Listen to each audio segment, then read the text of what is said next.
Welcome back to A Moment in History. I'm Seth Udinsky. Well, in our ongoing journey through history, let's go back in the story of America and look at a phenomenon at the bedrock of American society. For thousands of years, the transaction of written letters was the most effective and usually quickest way to send and receive messages over great distances. And at the dawn of the United States, the nationwide postal service did just that.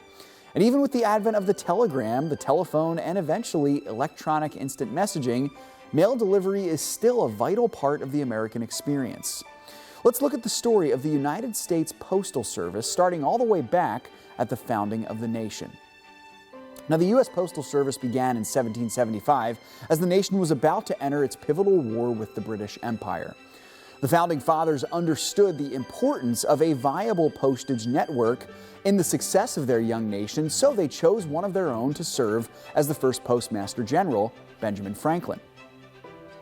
In its beginning, the Postal Service was something of an underground network for the colonists to share vital information about the incoming war.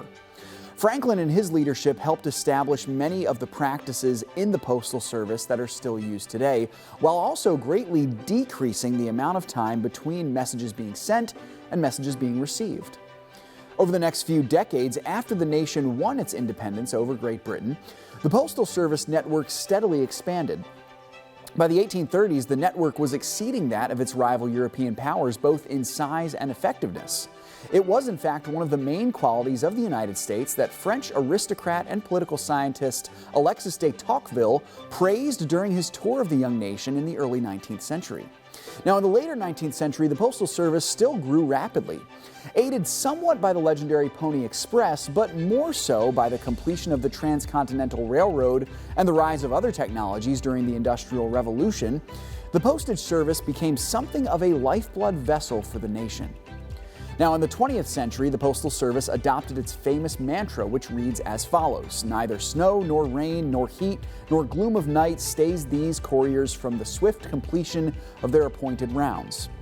With several more booms in the 20th century, the Postal Service continues to serve as a lifeblood for the nation, even as the nation has moved primarily to electronic communication in the 21st century. In 2019, in fact, Americans ranked the Postal Service as one of the highest quality government services in the nation. Now, even for something that is government funded, that's no small accomplishment. Thanks so much for joining me once again for A Moment in History. Thanks for watching this video. For more content like this, make sure to check out some of the other videos we have on the channel.